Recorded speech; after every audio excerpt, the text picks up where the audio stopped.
Congressman DioGuardi began his professional career at Arthur Anderson Company in 1962, and he was elected to Congress from Westchester County, New York in 1984.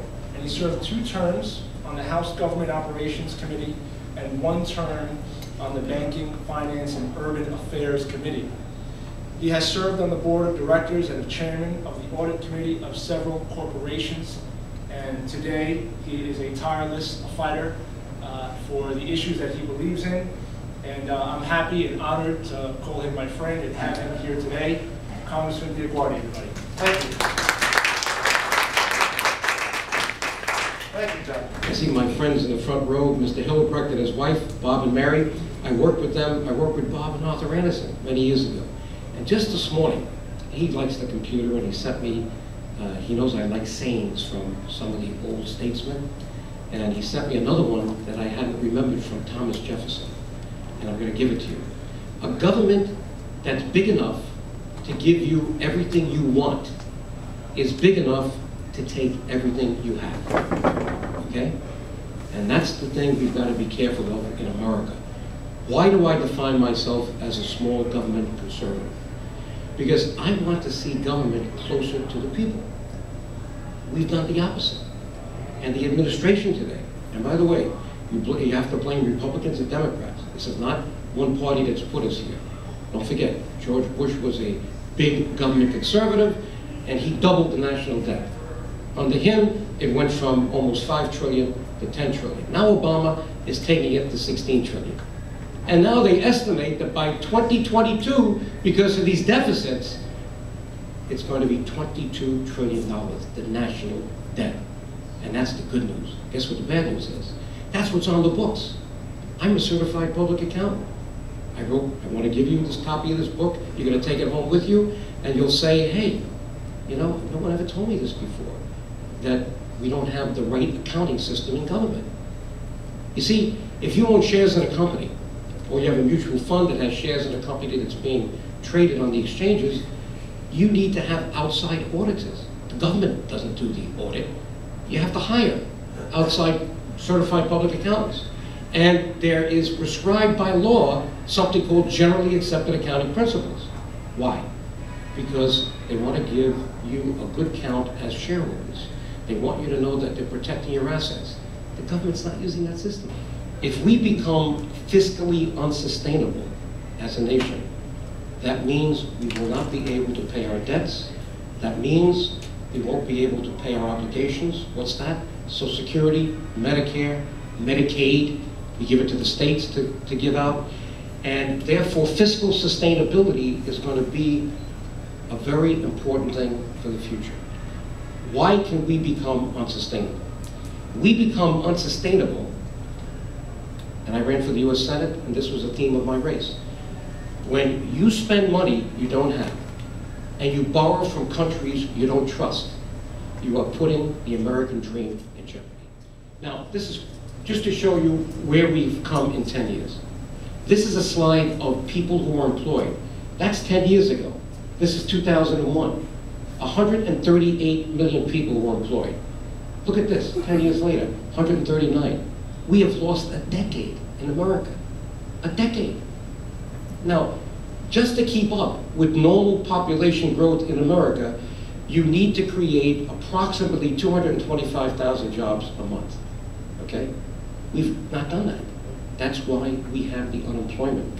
And the unemployment rate that they tell you about, 8.3, is probably not the right rate, because it doesn't count those people who are so tired of being unemployed, they dropped out of the workforce, or they just dropped out.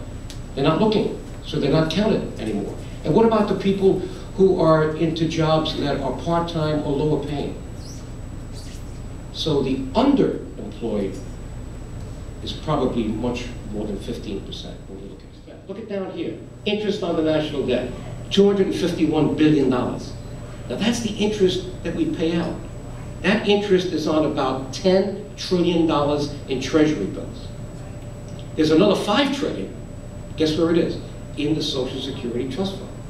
Because when we raised more money in Social Security taxes than we had to pay out, the baby boomers are coming out.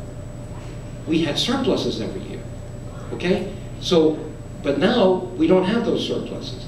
But when we had the surpluses, we still didn't leave that money in the Social Security Trust Fund. We used it to pay for other parts of government.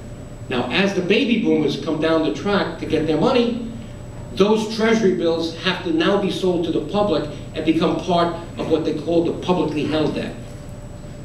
Many times when you hear the national debt, all they're telling you is the publicly held debt, $10 trillion. No, our real national debt, as of the end of this fiscal year, is $15 trillion on the books. And at the end of this year coming, it's going to be closer to 16 trillion. And we're going to have another raise the debt ceiling argument coming up. So we're living on borrowed money. Think about your households. Think about your children. What happens when you reach the limit on your credit card? Does the bank let you just spend? No. You need to show them that you're either earning more money, or there's another way that you're borrowing, or you're getting gifts from the family. Otherwise, you have to stop spending. We don't do that in America. We reach the limit, and we raise the debt ceiling, and we just keep spending. This is the Treasury bills that we have to float in order to raise the money to cover the deficits, okay? And this tells you who's buying our Treasury bills. You know, the household sector, pension funds, even the Federal Reserve warehouses some. But look at foreign holders, including Germany, Japan, and China. And that's 45%. So let's say approximately today, 4.5 trillion. Almost half of that is China, because we're buying a lot of their goods, but that's the other side, that's the trade deficit. But we're needing their money in order to operate America. And my feeling is that that's a dangerous place to be, because China, if this keeps going, will become the #1 economic power, and we'll be #2. I don't think that's going to happen. I think we're going to wake up before that happens. But we can't trust China to do around the world what we're doing today. And that's why this is a dangerous sign when we've got so much money borrowed just from them. That gives them leverage. What saved us in the last 30 years? You remember Peter Grace, waste, fraud, and abuse, the Grace Commission? We were saved because we were productive. We invented so many things. And what we didn't invent, the armed services invented and gave it to us. Or NASA on the space. All these things you see today, the iPhone, iPads, a lot of the things that are in there came from inventing things with rare earths and whatnot. And that technology was passed on to the private sector. We've reduced the amount of money we spend on research and development. We've decreased the incentives in the tax code for that.